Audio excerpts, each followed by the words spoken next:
Breaking, Ford is in dire straits. Ford says the engine intake valves in the cars may break. But many experts think that many dealers won't make it if forced to sell EVs. That means we make more money on a hybrid than on an internal combustion F-150 now. Growing inventory, sales are down, and what once used to be the leading manufacturer for selling full-size pickup trucks to North American marketplace, it usually came down to a couple manufacturers, Ford or Chevy. But things have changed. Now we're seeing collectively sales going drastically up for Chevy, and GM collectively are selling way more vehicles than Ford could ever dream of. And with quality control issues like blown engines on the 2.7 and 3-liter engines, they're actually recalling over 90,000 vehicles with bad engines. More than 90,000 trucks and SUVs are being recalled. The vehicles all have a 2.7-liter or 3-liter Nano EcoBoost engine, which could break. And the CEO and CFO of Ford visited China and drove some cars, and have some terrifying news for people who are currently developing electric vehicles in North America. And Ford promised to deliver some affordability to the full-size pickup truck buyers by offering them an alternative. When we look at a Ford F-150 like this vehicle right here, and it goes for a sticker of $78,000, that's hardly affordable. So instead they offered up an alternative. So then Ford offered up a small compact version of a pickup truck just to get the job done for a lot of people. And these vehicles here clearly is the loaded up version, the Maverick, and this is the Lariat version, which in other words you can get an XL, XLT, but the Lariat you get a rear slider which is extremely small. Look at that. You get a little spray-in liner, a lot of great little detail. You do get a hitch or a receiver with this Maverick, and it does come with all-wheel drive, which is handy because they weren't originally set up that way. Yes, you get some nice rims on there and nice detail. They even give you a little sunroof on the roof there too. And look, there's leather interior. Gotta like that on this Lariat. But what was supposed to be an affordable pickup truck that was initially supposed to be priced in the 20s, now we're seeing Lariat versions of this into the $50,000 range in Canadian funds. It's absolutely getting out of control, and vehicles like this should have been affordable, but now this is literally what Ford was charging for full-size trucks 5 short years ago. And then Ford comes out with a product like this Shelby, which is great because a lot of people love these trucks. And while they're not for your garden variety construction contractor, they in fact are a pickup truck, and they're built on the F-150 chassis.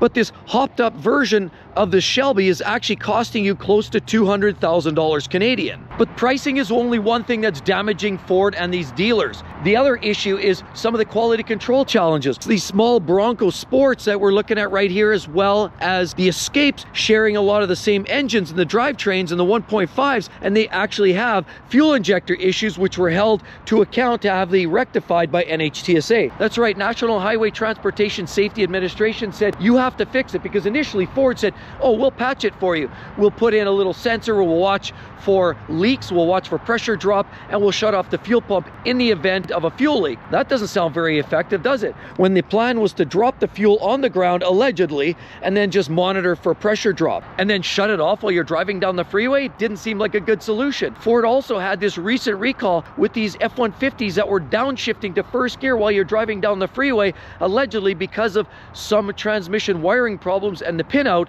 meant that there was a huge risk in locking up all fours while you're driving down the freeway doing freeway speeds, which posed a huge safety hazard for many buyers and really made people doubt the quality of what Ford was putting out. And we'd all expect low prices from throwaway vehicles, but we look at the Bronco Sport, how much are these actually stickering for? Well, let's take a quick look here in the Bronco Sport, which is essentially their base level small little subcompact SUV, goes for a whopping $50,000, $130,000. Hardly affordable, and hardly for your mainstream middle class working lunchbox Joe like myself or a lot of you. But then Ford, in all their ultimate wisdom, felt like they needed to produce something that was electrified. Here you've got a plug-in vehicle. This is pure electric charging station right here for this Ford Mustang Mach-E that we see parked right here. They thought they were going to get ahead of the game, and while they are selling a lot of these vehicles, they do compete head-to-head with the Tesla Model Y. They do offer their own features. I mean, you get unique headlights and great wheels like this, but this Mustang Mach-E right there features some interesting handles and great detail like this, as well as they're copying the Mustang taillights in an attempt to try to carry that name forward. The fact remains is nobody's fooled by that, and Ford had to get an electric vehicle to market to meet the mandates set out by the government. But in doing so, they hurried, they rushed, and they created a vehicle that has poor range, relatively moderate performance, and unfortunately some of its peers, the electrified truck, but the F-150 like Lightning had poor sales right out of the box because the high price tag associated with a lot of these vehicles. You had some nice graphics on the side like this. They had a unique set of taillights that you couldn't get on the regular F-150.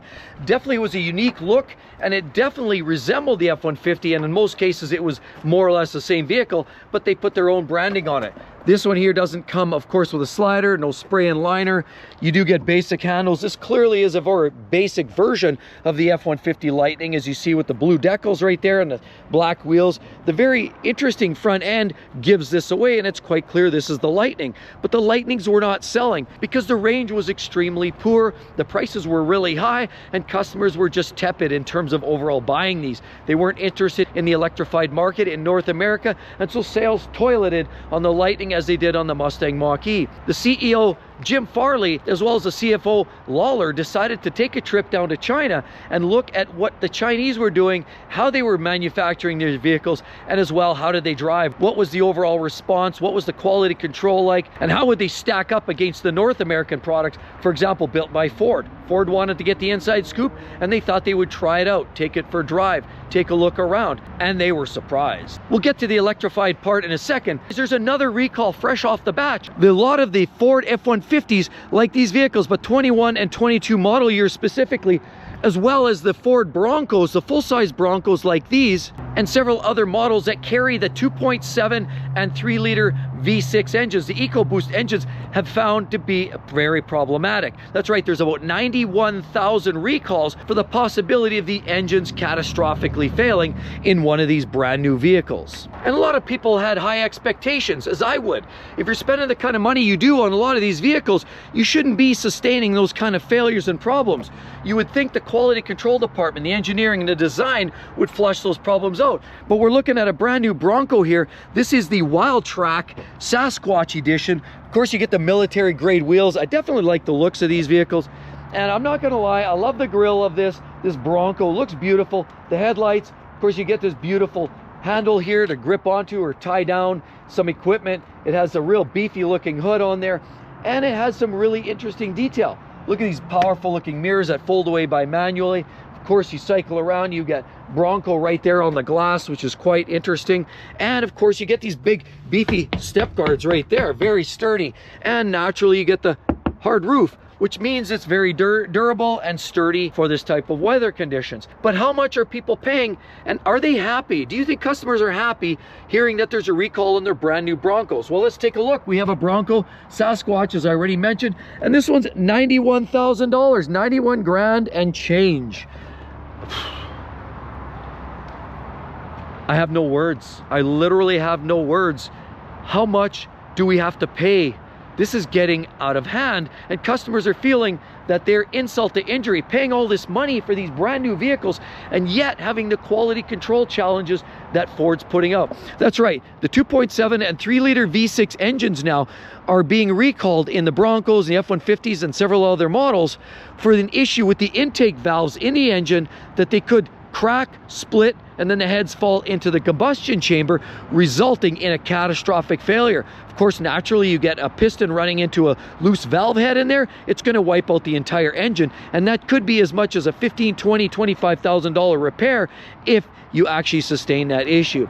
It's a sad state. That combined with the transmission issues and all of the other problems that Ford has seen in recalls, there's no surprise why they're called the Recall King. There's a reason for it. Small engines in the Escapes. Now sadly, these small engines that are having issues in the Escapes as well as the Bronco Sports are just proof that too much complexity in a lot of these modern day vehicles is wreaking havoc. A lot of these now with the EcoBoost engines are having problems. Timing belts, we're talking about oil pumps that are driven by belts. We're talking about direct injection, which creates its own hazards, creates of course oil fouling or carbon fouling in the intake.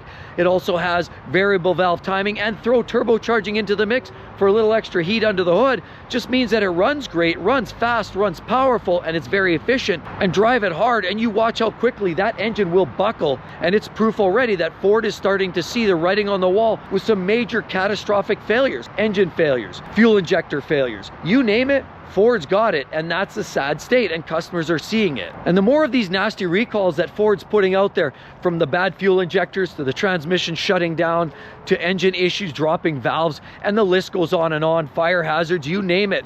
The more of this reputation that gets out there, the more inclined that people are looking for the alternative. And Ford's realizing that. They're trying to provide something more competitive, trying to be something more interesting, create products that the customers want, but they're trying to do it as low cost as possible, and it's starting to show with the parts that are going into a lot of these vehicles. You've got to cut corners somewhere. Allegedly, in my opinion, corners are being cut in places now where you don't want to cut corners, and it's affecting reliability. And when reliability takes a hit, customers catch word, they start shopping elsewhere. Why do you think GMC and Chevy are outselling Ford in a lot of their full-size pickup trucks? Because they're looking and keeping it back to basics. Now, GM has had problems. Their 8-speed automatic transmission, now they're 10-speed, there's been recalls, and of course they've had lifter issues with some of their V8s.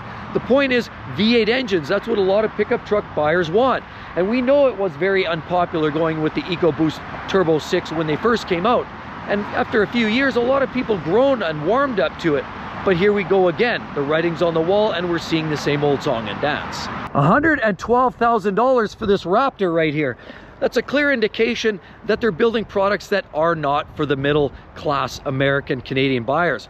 I don't have the kind of money, and I know a lot of people don't have the kind of money for that. Now, granted, that's not your garden variety pickup truck, but that's $112,000. Even a standard garden variety F-150 Lariat like this is still going for about $100,000. So none of these trucks are cheap, and the customers are starting to shy away from that. With the economy the way it is, job loss slightly on the rise, high inflation, and even interest rates, which granted, we just saw the Feds drop those interest rates a hair by 50 basis points. That's still not enough. The people have been tapped out. The buyers like you and I can't afford to buy a lot of these expensive trucks, and that's what's starting to happen now. These vehicles are sitting on the lot collecting dust, collecting lot rot, and you're starting to see more of that. You're seeing older versions, 23s, 24s are still sitting around, and they're trying to incentivize them, but people don't want them. Why didn't they sell in the first place? Because they were undesirable. And the Wall Street Journal revealed a 2023 visit to China by the CEO and CFO of Ford, and revealed what Farley as well as Lawler actually had to say about the Chinese market and the competitiveness or lack of competitiveness that we're seeing in the North American market, which puts us in a serious strain. CEO Jim Farley and CFO John Lawler were apparently shocked and impressed with the quality that they saw of the EVs in the Chinese marketplace. Jim says this is nothing like before, and Lawler reportedly told Farley, these guys are ahead of us. So Ford management, as well as many other manufacturers within North America, are pushing back very hard on the Chinese electric vehicle marketplace, knowing that they're going to bring a competitiveness that none of these domestic products can actually even come close to matching. They're an existential threat, is what they're saying. And the reality is, a lot of these manufacturers are going to suffer a hard line once the Chinese market, like the BYDs, knock on the door and actually they push their way in. We all know it's the chicken tax that's kept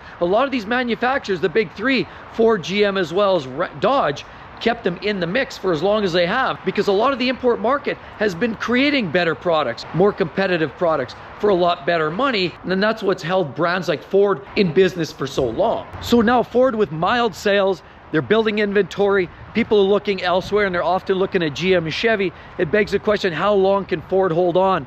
We know already that they've elected to back up and back off on the electric vehicle segment. Now, while they're not giving up entirely, they're deciding to put more effort into their HD trucks, putting more effort into doing hybridization. They're already talking about getting rid of that third row SUV that happens to be electrified and replacing it with something that's hybrid, because that's where the market is going. That's why vehicles like the Maverick has done so well till this point. But Ford can only hang on for so long. The quality is hurting them really bad. There's a lot of recalls that they're having to dish out money for, and they're hemorrhaging cash left, right, and center. Ford's in a tough spot right now, just trying to fix issues, and every single week or month, it feels like another major recall is popping out of the woodwork. This, combined with the EV market, once the Chinese blow the door open, it's going to put Ford, GM, Chevy, and every other manufacturer in North America on their heels, and in a bad way. This begs the question, how much longer can Ford resist the urge from some of these brands pushing their way in? How long can Ford remain competitive? Can they even survive in this current marketplace that we're about to see? Time will tell. It's a tough time in the automotive sector. Definitely check that out. Understand what the cost of living crisis is all about. Hope to see each and every one in the next one. See you real soon. Bye-bye.